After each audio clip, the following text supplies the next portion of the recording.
I'm not showing any attend. Oh, there's one. Okay.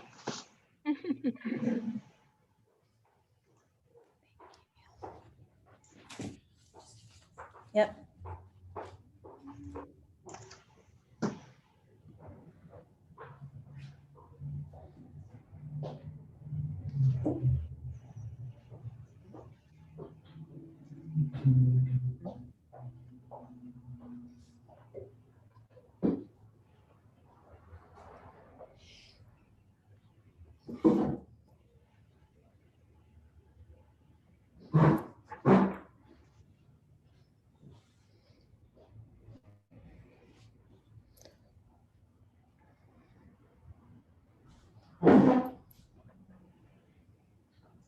Hi there, welcome. We are going to just wait a couple more minutes to see if a few other people might be logging in before we start. Thank you for your patience.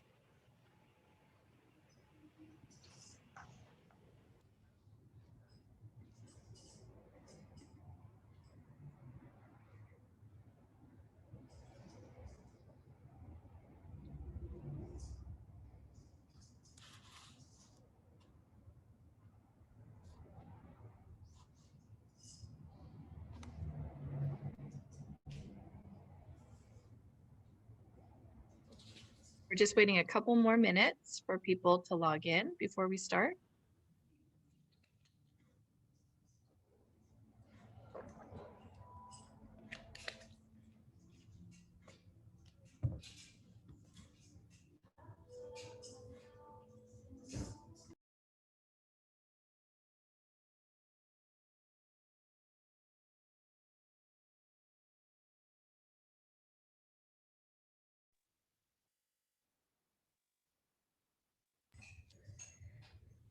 Okay, hello everyone. I wanted to welcome you to Art and Antiques Feed the Soul, a conversation with Ohara Davies-Gaetano with the Texas chapter of the Institute of Classical Architecture and Art.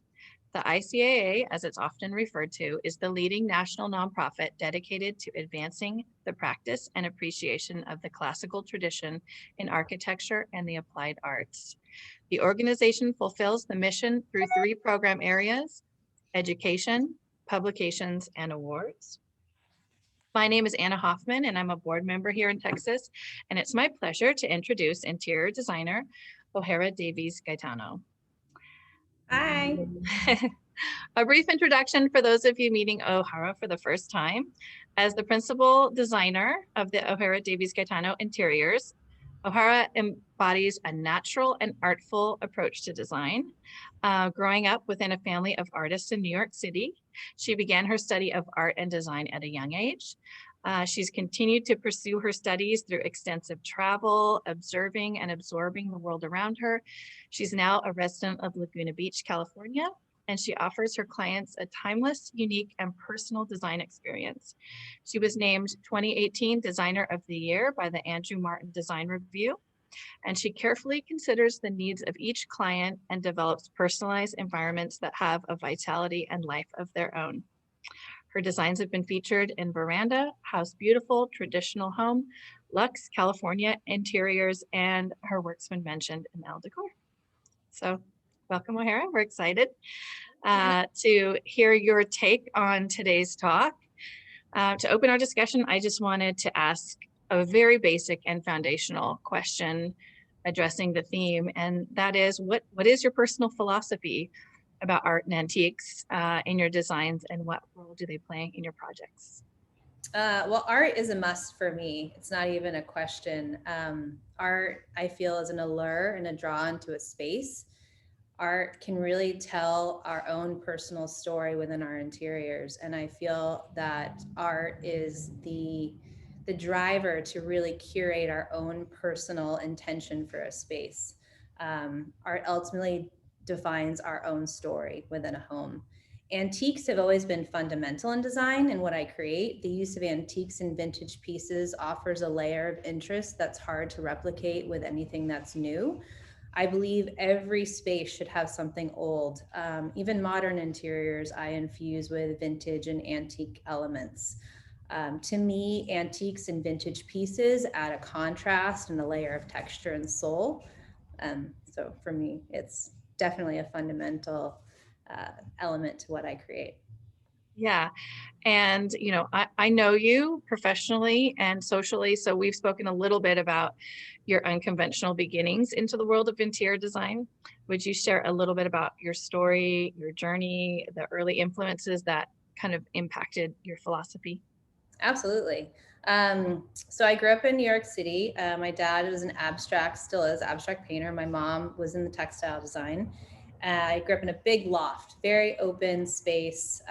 Most of it was my dad's studio. My parents encouraged us to paint, to make a mess, to be creative. Whatever we painted, they put up on the walls. So there was always just this sense of creation in our household. We also had a country house in upstate New York that my dad built when he was in his early 20s, and we spent our weekends and summers there.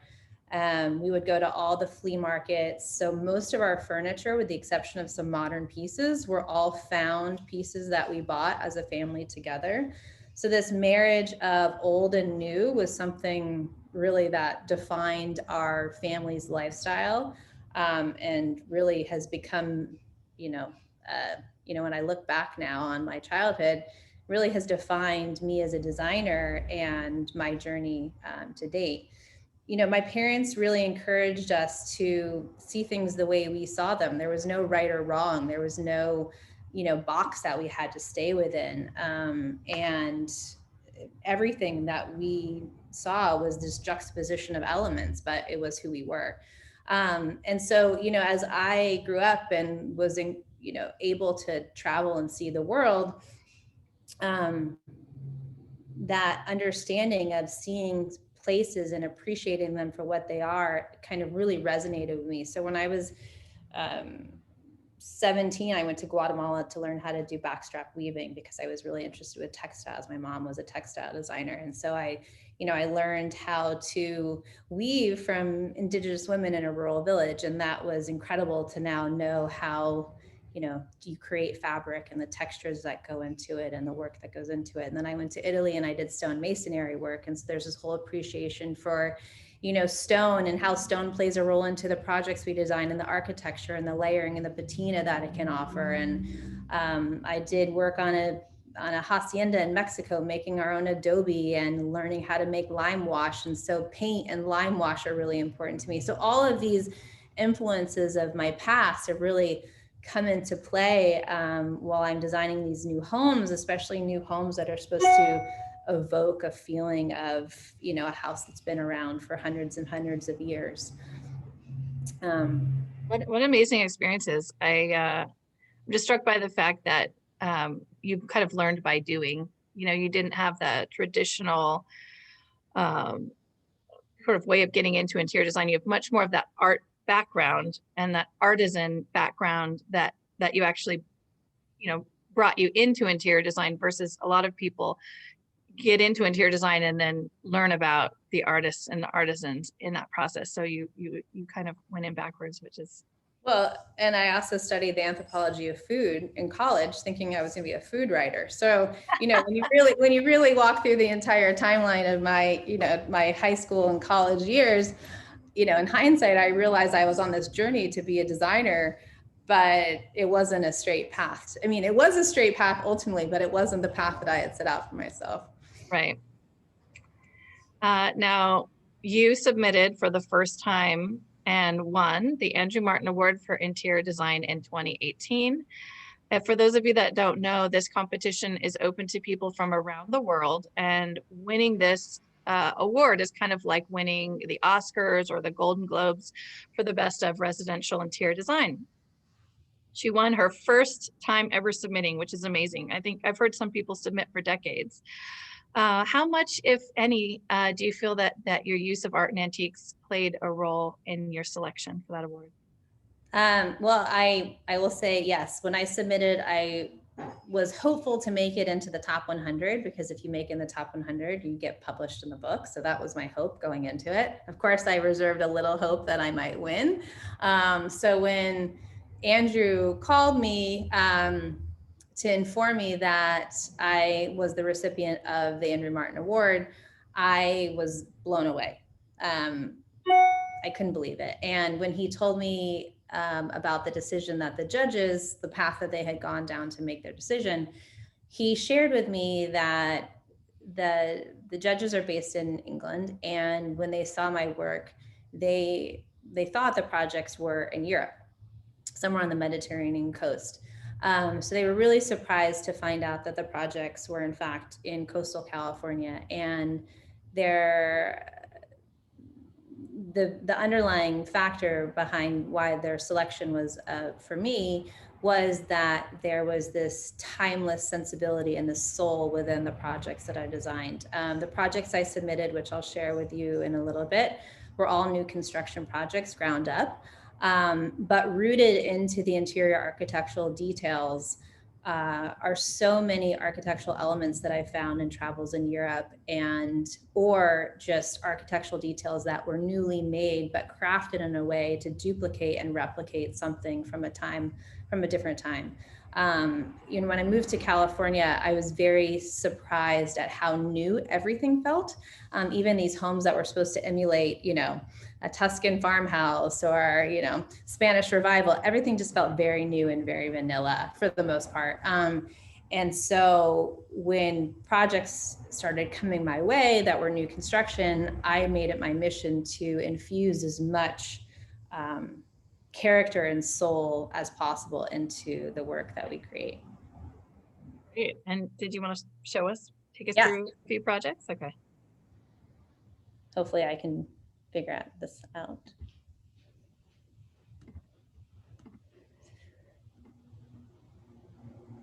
Okay, so this is a beautiful home I designed, and to go back to the converse, you can see my screen, right?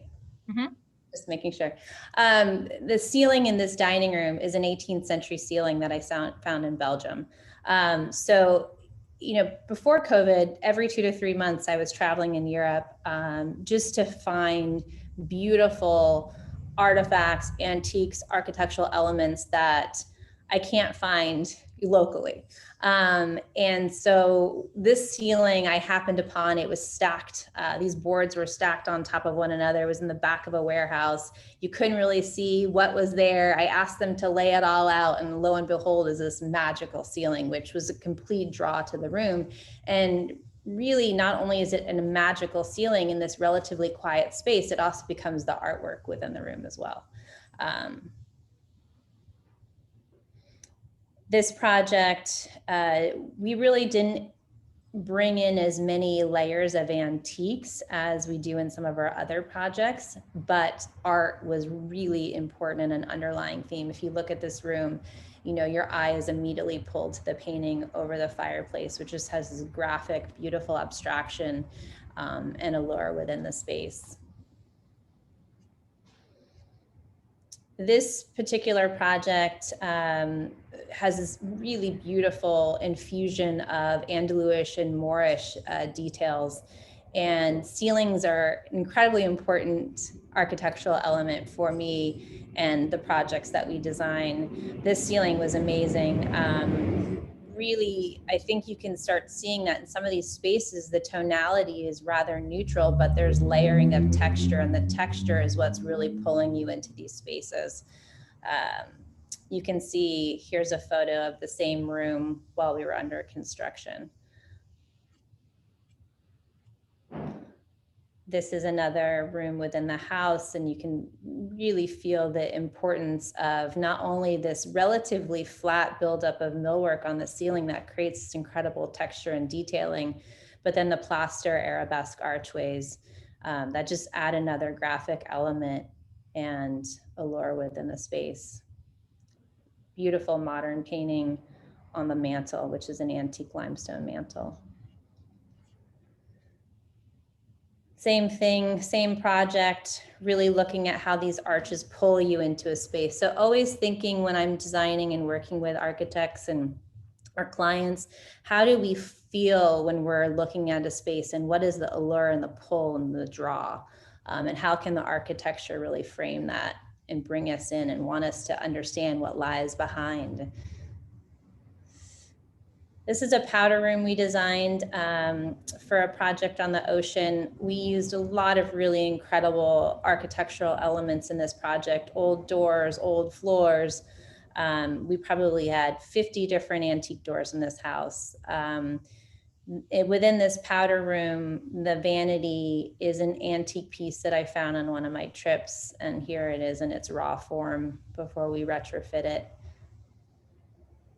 Yeah, I think because if you go back up to that photo, the last one, you know, when I look at this room and somehow with the refinishing, you were able to marry all the pieces together, it almost looks created to be old, created to look antique, because with the finishes, you know, they don't look as if they're, you know, contrasting elements. You were able to, I mean, talk to me a little bit about that. You know, you may find this great antique piece and it's black and you want to put it into a room that has beiges. I mean, how do you find these different pieces and then make them work in a room?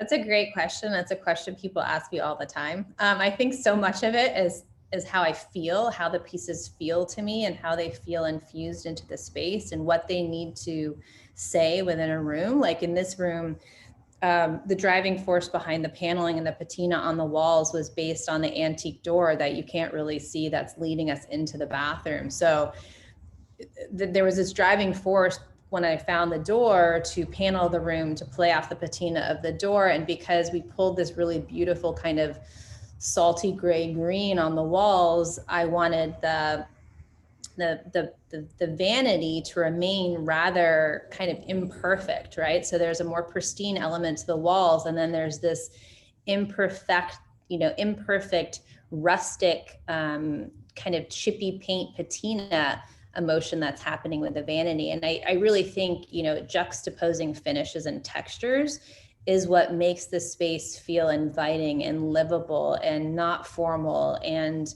also just makes you want to ask the questions of where did these elements come from and how did they all come together? You know, I mean, this, you know, on its own was a very imperfect piece, right? And like half the finish was already falling off.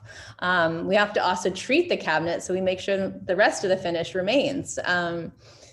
I think to answer your question, this is a really good indicator. So if you look at this photo, this was a project, the same house in framing.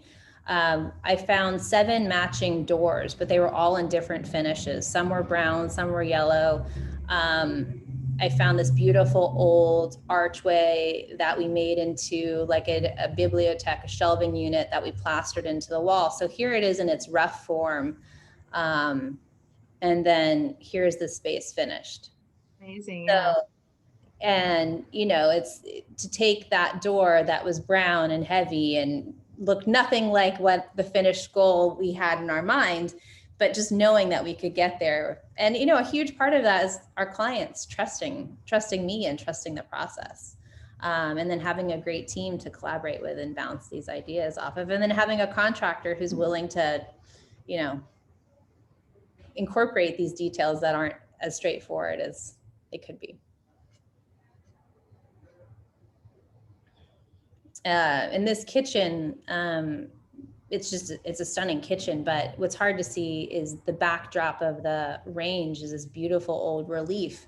And the relief was a bas relief, so all plaster, and then we mortar washed it and grouted it in with stone just to add another layer. So that became the art in the kitchen. And it was also an antique piece that I found with my client in Houston. So again, your process when you're designing this room, I mean, do you say something special should be on this wall, and then as you're traveling, you're looking for what would fit, or are you finding pieces and then think where would they be right in the home? You know, it's twofold. It's both. So in this instance, my client lives in Houston, and we spent a lot of time shopping with Ruth at Chateau de Ming, and we fell in love with the bas relief while we were shopping at Chateau de Ming. And so immediately, like, I think it just clicked in our minds that it should become the backdrop for the kitchen. But there are other instances when I find something and I haven't, like the ceiling, the 18th century ceiling that I showed in the dining room in our first slide. We knew we would love to have a ceiling, an old ceiling. Old ceilings are really hard to find. When I came across that ceiling, my client was a little concerned about the color of it feeling too strong in the house, because this is the same house and you can see it's really quiet. It's very textural. It's on the ocean. The light is beautiful, but it has this very calm, very layered kind of neutral palette throughout. So to infuse this pop of color was a bit of a risk for her. In my mind, I thought, oh, it's exactly what we need. It's this graphic moment that's going to set this space apart.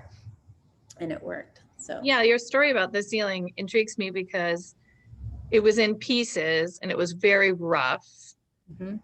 I mean, do you ever see something that you think would be amazing and then it goes in and it doesn't feel quite right? Or is it usually better than you imagine? Have you ever had to touch up painting or, you know, find that the wood is bad? Or, I mean, is there any negative experiences that you've had in trying to incorporating art and antiques where, you know, the age hasn't worked out, or the finish, or, you know, the age has caused any issues with trying to fit into new construction? I think the negative can be just that it definitely requires a lot more involvement to get the installation correct. You know, if we just, you know, using old doors takes a lot more time to retrofit, to install, to hang than anything that's new. So an old ceiling takes more time. You know, you have to figure out how the lighting is going to fall in with the design of the old ceiling. And then how does the old ceiling fit with the existing conditions of the soffit? And so, you know, it's like anything.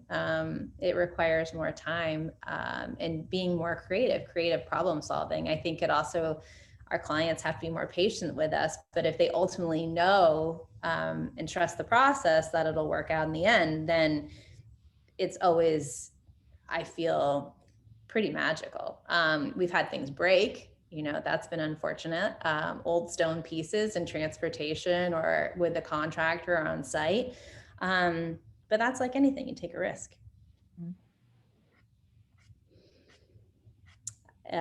So this is the same dining room that has the painted ceiling, and we knew how strong and impactful that ceiling would be in the space, but felt that there was a really nice moment of creating this interest and pull into the space before you see the ceiling, and wanted to anchor that with a sculpture. So you can see this sculpture that she's kind of pulling you into the room, and I found her on one of my trips in Belgium. So here's a shot of when I found her in the basement of some flea market somewhere in, I think in Antwerp. And then, you know, I think it's really always important. I think, you know, art can be one of the most challenging conversations for clients, and something that's the most intimidating. For this particular project, our clients have an incredible art collection, and art was not an intimidating conversation. It was very natural to the design process. We didn't design rooms around art. We just designed the rooms understanding how important the final curation would be in each space, having an idea which pieces would go where. But it's always kind of that final moment during installation where we really understand which piece needs to be in the space to create that pull and that allure, and really also play off the scale of the architecture. And it's so important with art to know, you know, that art should tell your story, and, you know, not to be intimidated or afraid of it. And then when you bring the art into the room, you know, think about the other elements really are there just to support the overall feeling. But the, you know, in this instance, the painting is really the dominant factor, and the furniture and the sculpture and the flowers are just there to support it.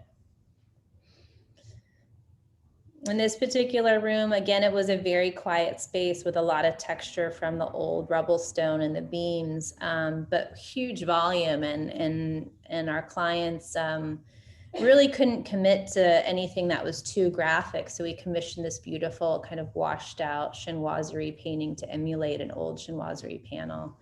but just that was that right amount of color and texture and depth and scale that really finished the space. This is another project where, you know, we really focused on how important the graphic moments of the art were, especially in a room like this where the ceilings are lower. The scale of the painting was so huge to kind of create that juxtaposition to the scale of the space and pull your eye back to the piano. I think it's just a really beautiful moment. Again, you can see in this room, very neutral, very layering of textures that are all kind of a play on flax and oatmeal tones, but then you have this incredible bold statement created by the painting. To me, I think there's just so much impact that's created when the art can be the moment within the space. Not to say that the other pieces aren't, you know, just as incredible, and the architecture of the space is incredible, but that art really just is an incredible allure, and an unexpected allure when you look at how quiet and tonal the rest of the room is.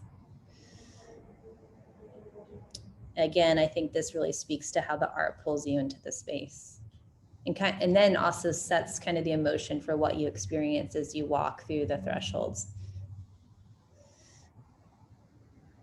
This is a beautiful illustration where we used an antique door. It actually becomes the entry into a wine cellar in this dining room, but you would never know that it's the wine cellars behind the doors. And then counterbalance the antiquity of this with some beautiful abstract painting in a vintage Italian print. How your eye is pulled through this space and lands on the art, and then allows your eye to really connect with all the architectural details. So then, you know, kind of to wrap up the slideshow, I thought it would be fun to show you, we actually just photographed this project last week, and I'll be including it in my book. But to talk about the, you know, the challenges, I guess, to go to your question of the challenges of using architectural antique material, I found these amazing 18th century doors. Let me fast forward to this slide. Here you can see them in the light. 18th century doors that I really felt strongly our clients should use as the front doors to their home. When I saw them, I'd never seen doors like this before. I was going to buy them just to have, because I figured one day I could use them somewhere. They were that magical. So, you know, having old front doors is a bit of a challenge, definitely requires a lot more work because you have to have that security element. I would say that my clients were excited about them, but also frustrated with how difficult they were to retrofit and install. But here you can see the backside of the doors when we started doing our installation, and just the magical moment that you have created by this incredible old transom detail in metal. Oh, that's it right next to it. Yeah, so that was a found antique piece as well. Yeah, so it went with the door. So it was one whole, this was the over, you know, kind of the transom detail over the doors. And then we had to just modify the doors and redesign the entire entry to support the scale of the doors. So the architect, Richard Krantz, was wonderful and patient with me in the process, and very passionate about it. And it really is the star of the show. And then I do love about, especially architectural salvage, that you're giving something another life, because a lot of times as designers, we will try to recreate or, you know, make new classical design or designs of old, but we forget that sometimes out there are pieces, original pieces that could come back to life and give that ageless quality to projects and designs that you can't get from a new fabrication. I think if we're patient and we set our intentions in the beginning of the project, knowing where we would like to incorporate these architectural details, I keep a running list of, you know, the areas that ideally we would like an old door, or we would like old stone flooring, old beams. And then, as the project evolves, and generally our projects take about 3 years because we're hired on in the beginning of construction, we check off the list as we come across these pieces. And it's not always possible. We can't always find the antique elements that we want or the vintage elements we want, but it's important for especially projects like this that are supposed to feel as if they were in the south of France or somewhere along the Mediterranean coast, to incorporate as much as we can, because then when we recreate pieces to look old, there's already this sense of history that then allows the newly made pieces to feel like they belong. Great. And then I think we skipped a door. I'm going to go Oh, back to that. so I'll just do my last door. So here's a door that was just a single door, but we installed it, cut it in half. Here it is finished, and it becomes a pass-through door leading you from the dining room into the butler's kitchen and the kitchen. And then my very last image to share is, this is a photo that I probably took 10 years ago on a trip to Europe. But I save inspiration images during my travels into a file. And when it came time to design a flooring detail for a courtyard in the same home, I referenced that image. Now, we didn't, emulate the exact pattern, but you can see how, my travels and what I see and what I feel while I'm, wandering the world come into play with the design. Thanks so much. I've got a few more questions, if you don't mind. Yeah. So we titled the talk, Art and Antiques Feed the Soul. What do you think speaks to us at our core level or around art and antiques? What makes spaces that incorporate these so enjoyable? I think the most important thing is designing in a way where you feel a connection to a space. It's very easy to go to homes or hotels or restaurants that feel beautiful, and you're in awe by the beauty. But to feel connected and to feel like you want to understand more and kind of peel back the layers, I think that we don't experience that as often, at least in the States. And for me, that's because everything is pretty much so new. When I'm in Europe and I'm in these older buildings, there's this imperfection, right? There's this way that spaces have evolved over years, and even these incredible old buildings that have been modernized, there's still these core architectural elements that are from the 18th century. And to me, that makes me intrigued, and that makes me want to understand more, and that's what inspires me. And so I try to instill that in what I create for my clients, even when we're designing projects that are modern. We do have a question from an attendee to describe your process working with other design professionals, such as architects, on a project. And is it pretty smooth to align with your vision? Oh, I mean, the collaboration is the best part of the process. So having, an architect and a client and landscape architect and a contractor who all come to the project with the same enthusiasm and openness to really go down a discovery course in the beginning of the project to set the, schematic vision for the project is, for me, that's the most exciting, right? And when you can come together with these other individuals early on in the process and really share openly different ideas and different, concepts for what a space and a home can ultimately become, that's when you have the best projects. And what is your advice for people who'd like to become art and antique collectors, but don't quite know how to start? Gosh, I think just start, open your eyes to what's around you. And, we're in such a visual community now. if you start really looking at spaces, if you're, on Instagram or on Pinterest and you're, looking at rooms that speak to you, start peeling them apart and understand why. Like, what is it about this space that is intriguing to you? Why does your eye want to come back to it time and time again? Is it the art? Is it the ceramics? Is it the old farmhouse table? And I think you'll start realizing that you're pulled to kind of the same inspiration over and over again. And then once you really understand what these elements are that speak to you, then start finding them and collecting them. Even if it's, a piece once a year, start collecting. Well, what I liked about the image where you had the little library bibliothèque with the door next to it, I got the sense that those were probably not from the same time period, maybe not even from the same country or culture, but you were able to incorporate them and finish them in a way so that they still had that aged quality and similar finishes, so that they went together. Yeah, it's, I think it's such a beautiful designing and using pieces from periods of time and genres of style that are juxtaposing is one of the most beautiful ways to illustrate, the vision behind a house. And mix and match. Don't worry, scale can be different, patinas can be different.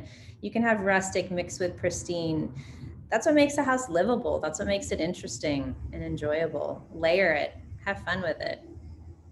We have another listener question asking about your European travels to source antiques and whether or not you source from local dealers and not just overseas. Oh, absolutely.